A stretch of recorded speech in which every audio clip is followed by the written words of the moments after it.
Ragukan lagi. Bahkan Syekh Abdul Aziz bin Baz rahimahullahu ta'ala mengatakan, tidak ada di kolong langit ini yang lebih alim tentang hadis selain dari Al-Albani. Ini persaksian dari seorang alim, bahkan imam, yang sama sekali tidak mengerti bahasa Arab. Kata beliau, alif ba'ta saya tidak mengerti. Bahasa Arab tidak bisa, bahasa Albania.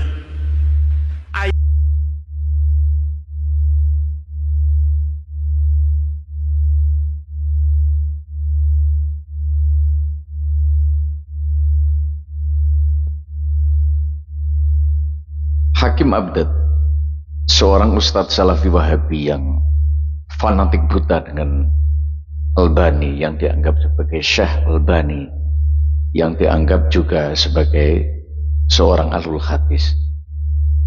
Bagaimana komentar para ulama terhadap Syekh Albani atau Albani?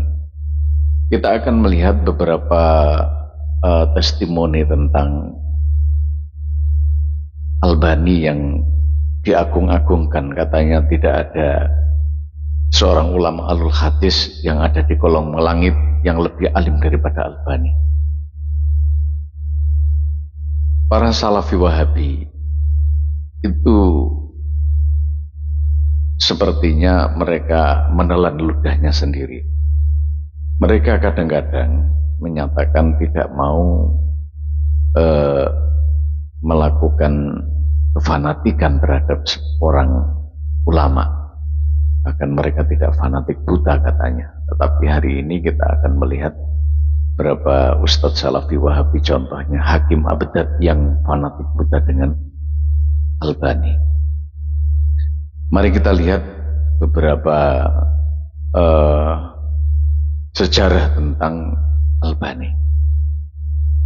Albani itu adalah seseorang yang berasal dari Albania. Dia hanya belajar di sebuah perpustakaan Albani. Dia hanya otodidak dan dia hanya belajar membaca tanpa ada guru dan tidak punya guru. Bahkan dia tidak punya silsilah sanad guru hadis sampai kepada Imam Bukhari atau imam-imam besar dalam ilmu hadis. Sehingga kalau kita anggap dia bukan pencari ilmu dalam ilmu hadis, tetapi dia hanya pembaca ilmu dalam ilmu hadis. Nah, yang pertama, memang dia punya karangan namanya Silsilah Al-Ahadits Adh-Dhaifah. Tetapi di dalam karangannya itu banyak sekali kesalahan-kesalahan yang fatal. Seorang ulama besar di sini yang bernama Syekh Hasan bin Ali Asqaf itu memberikan penilaian kepada Albani bahwa Albani punya 1.500 kesalahan di dalam kitab-kitabnya. Yang kedua, kemudian ditambah dengan penelitian ilmiahnya menjadi 7.000 kesalahan yang dilakukan oleh Albani. Kenapa? Pertama, Albani tidak paham bahasa Arab.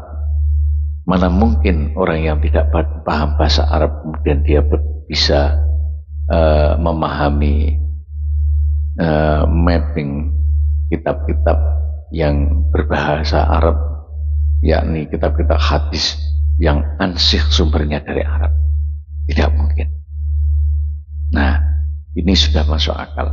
Pertama, tidak bisa atau tidak mampu berbahasa Arab dengan benar.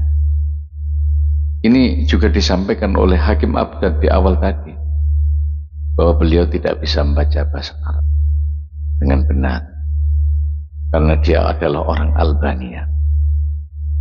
Yang kedua, ada seorang qadhi yang bertanya kepada Syekh Albani.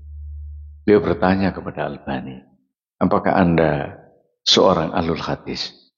Ya. Apakah Anda hafal 10 hadis? Tidak. Hafal 10 hadis sampai Rasulullah? Tidak. Hafal 9 hadis sampai Rasulullah? Tidak. asal hafal 8 hadis sampai Rasulullah, tidak. 2 hadis, 1 hadis tidak sampai Rasulullah. Lalu apa posisi Anda? Kenapa tidak hafal? Apakah Anda bisa dianggap sebagai seorang ahlul hadis? Maka dia menjawab bahwa saya muhaddis kitab. Ini jawaban-jawaban yang tidak masuk akal. Tidak ada orang muhaddis kitab. Muhaddis itu dia harus belajar dengan 2 cara keilmuan yang sangat kredibilitas. Yang pertama adalah diroyah, bagaimana mempelajari hadis dari sisi ilmu hadisnya itu sendiri. Yang kedua adalah ar-riwayah, bagaimana silsilah hadis itu sampai Rasulullah. Dan Albani tidak punya 2 itu. Lalu kemudian testimoni siapa lagi yang harus diberikan? Kita akan tahu bahwa ada namanya Syekh atau Yusuf Qaradawi.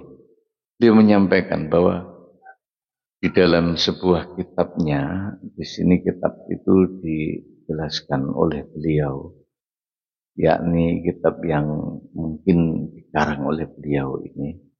Ia mengatakan bahwa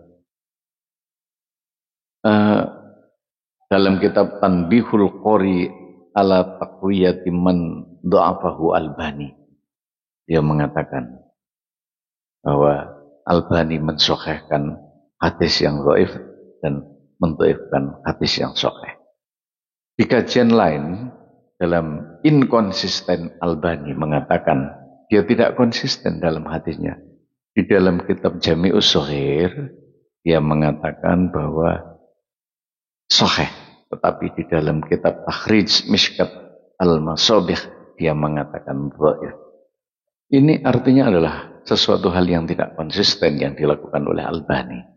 Sekarang semua orang Wahabi Salafi mengikut sertakan Albani dalam mendhaifkan hadis, mensahihkan hadis.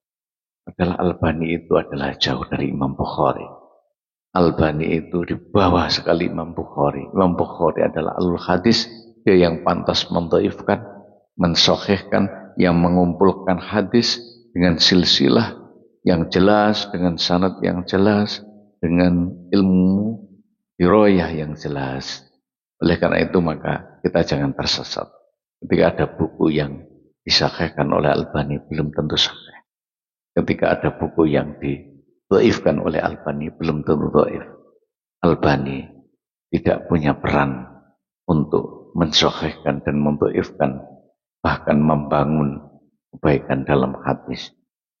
Albani hanya mencatat hadis dan menukil hadis dari satu hadis ke hadis yang lain. Dia bukan ahlul hadis.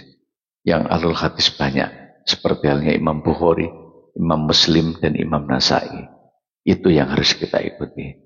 Ketika ada Sahih Albani, Anda tidak boleh kemudian percaya.